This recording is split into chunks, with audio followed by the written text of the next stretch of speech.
Hello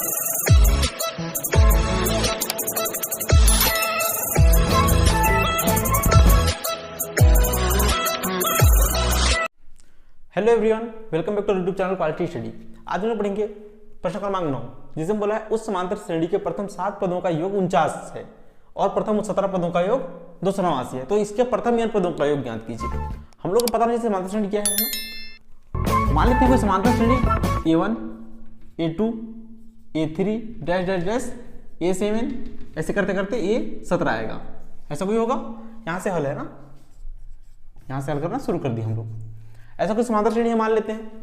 बोला क्या है, समांतर श्रेणी के प्रथम 7 पदों का योग 49 है ना। मतलब इस पहले से 7वें पद को जोड़े होंगे आपस में हम लोग, ऐसा यहां से आता को जोड़े होंगे तो आंसर 49 आया होगा। ठीक है, फिर बोल रहा है प्रथम 17 पदों का योग, मतलब अगर 17 पदों तक को जोड़ेंगे ऐसे, और अभी आगे हो सकता है ना ऐसे 17 पदों को जोड़ेंगे शुरुआत के, तो कितना आएगा 289 आएगा। ये बोलना चाहता है। तो बोला प्रथम n पदों का योग कितना होगा, मतलब n पद हो सकता है यहाँ हम लोग का, हो सकता है यहाँ हो सकता है यहाँ, है ना। तो प्रथम n पदों का योग ज्ञात करने के लिए बोला है। देखिए हम लोग का सूत्र क्या होता है, n बराबर n/2 2a plus n-1 into D. ये हम लोग का सूत्र होता है योगफल का, है ना। ये सूत्र है। इसमें साफ साफ बोला है कि प्रथम 7 पदों का योग 49 है, ऐसा बोला है ना। तो प्रथम 7 पदों का योगफल, अगर मैं प्रथम 7 पदों का योगफल लिखूं तो योगफल क्या लिखूंगा, S7 बराबर n का मान लिखेंगे 7 ना। देखो n का था तो n लिखे थे, 7 पदों का योगफल तो n की जगह में 7 आ जाएगा। तो 7/2 2a, तो 2a प्लस n कितना है यहाँ पे देखो 7, तो 7-1 इंटू डी, ऐसा कुछ हो जाएगा। प्रथम 7 पदों का योगफल, 7 पदों का योगफल कितना बोला है 49 है, दिया हुआ है ना। तो S7 बराबर कितना है 49, तो इसका मान कितना है 49, तो इसको लिख सकता हूं क्या, S7 की जगह में 49 दिया हुआ, S7 49 है। ठीक है, बराबर या फिर ऐसे लिख दो, S7 का मान ऐसे हो सकता है बराबर 49 भी हो सकता है। ठीक है, छोड़ो ऐसे लिखो, यहाँ पे लिखो नीचे S7 का मान 49 है। ठीक है ना। अब देखो 7/2 फिर 2a प्लस 7 मिल जाएगा तो 6d हो जाएगा, ऐसा है ना। अब यहाँ पे 2 को इधर लेके आ जाऊं तो 49 गुणित 2, 7 को नीचे ले लो इधर तो 7 नीचे आ गया बराबर। देखिए इधर से इधर आया तो नीचे हो गया, ये ऊपर आ गया। ठीक है, तो 49 गुणित 2 ये आ गया तो नीचे आ गया बराबर 2a plus 6d, 2a plus 6d, ऐसा हो गया। 7 7 49 काट दिया आपस में। ठीक है, यहाँ क्या हो गया 7 गुणित 2 बच गया बराबर। यहां से हम लोग क्या कॉमन निकाल सकते हैं, 2 यहां भी 2 यहां भी 2 है ना, 2 कॉमन निकल गया, क्या बच गया a प्लस 3d। कॉमन निकालना आता है ना। यहां भी, यहां दोनों से दो बाहर निकाल दिए, 2 बाहर निकाले, 2 बाहर निकल गया, यहां बच गया a। ठीक है, यहां से 2 बाहर निकाले तो बच गया 3, तो 2 × 6 इंटू डी, 6d हो गया। ठीक है, उभयनिष्ठ निकाल रहा हूं। अब देखो ये दो कट गया आपस में, गुणा में है। ठीक, क्या बच गया हम लोग का 7 बराबर a प्लस 3d। इसको मानते हैं समीकरण नंबर 1। समझ में आया यहाँ तक, है ना। प्रथम 7 पदों का योगफल निकाले जिसमें से एक समीकरण बना लिए ऐसा। अब हम लोग प्रथम 49 पदों का योगफल निकालें, सॉरी प्रथम 17 पदों का योगफल निकालें। 17 पदों का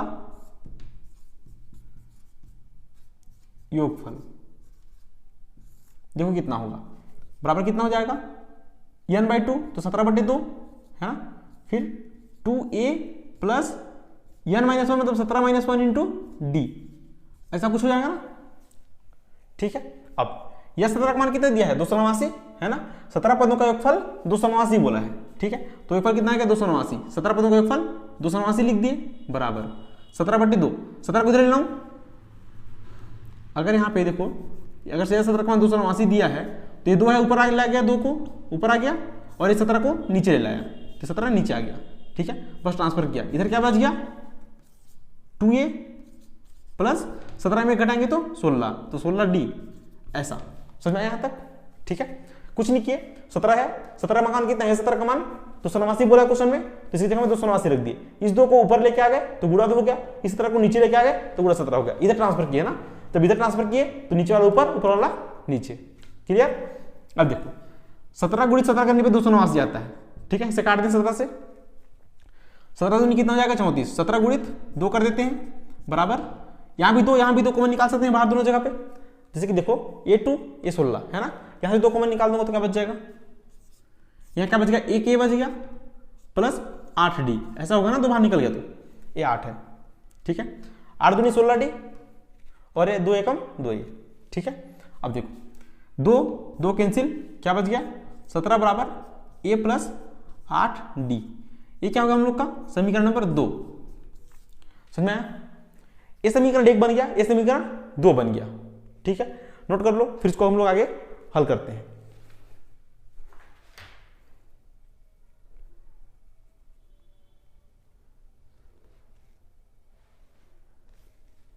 कर लिया नोट, ठीक है, मिटाता हूं इसको।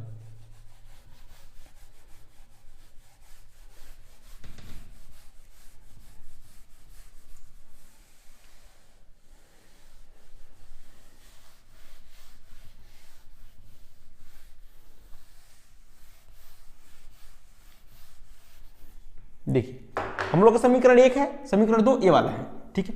अगर मैं यहाँ पे समीकरण 2 को समीकरण 2 माइनस समीकरण 1 कर दूं, मतलब समीकरण 2 में से समीकरण 1 को घटा दूं, तब समीकरण 2 में से समीकरण 1 को घटाने पर, ठीक है। दूसरा क्या है समीकरण 17 बराबर A प्लस 8D, ऐसा है।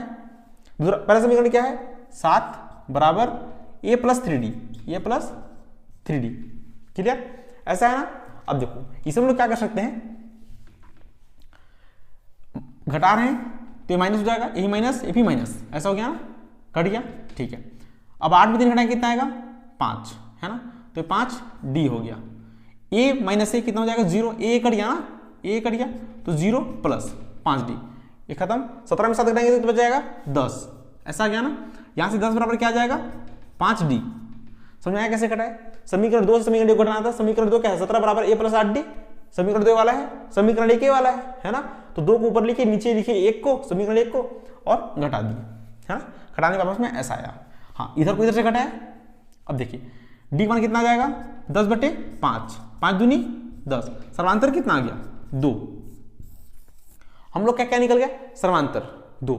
अब इस सर्वांतर के मान को हम लोग यहां रखें या वहां रखें, दोनों में से किसी एक जगह रख के हम लोग n का मान निकाल लेंगे। जैसे कि देखो अब मेरे को n का मान निकालना है, अब मेरे को n का मान a का मान निकालना पड़ेगा ना, a का मान निकालना पड़ेगा।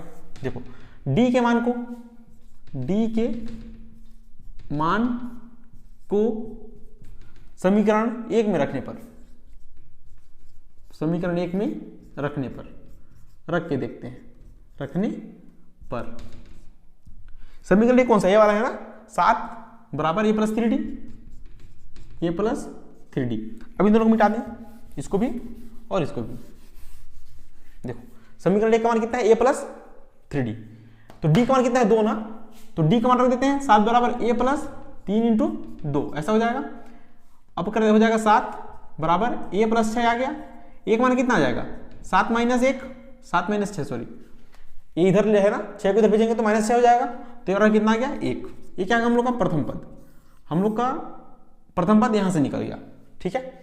A का मान आ गया 1 और D का मान कितना आ गया 2। अब देखो हम लोग को निकालना क्या था, एक्चुअली हम लोग को ना तो D निकालना है ना ये निकालना है, हम लोग को निकालना मेन मकसद था n पदों का योगफल। क्वेश्चन बोला है n पदों का योगफल, तो फिर हम लोग ये सब क्यों निकाल रहे थे। सोचो हम लोग का बेसिक फॉर्मूला क्या है, अगर हम लोग को योगफल निकालना है तो बेसिक फॉर्मूला क्या होता है, SN बराबर n/2 2a plus n minus 1 into D, ऐसा होता है ना, ठीक है। अगर ये सूत्र हम लोग का है तो हम लोग को n पदों का योगफल निकालने के लिए प्रथम पद a और सर्वांतर D का मान पता होना चाहिए, तभी निकाल पाएंगे। तो हम लोग ये सब करके a का मान D का मान निकाल लिए और a का मान निकाल लिए, क्लियर। जब D और a का मान निकाल लेंगे तभी हम लोग योगफल निकाल पाएंगे n पदों का, है ना। अब n पदों का योगफल निकालते हैं, देखो यहां से,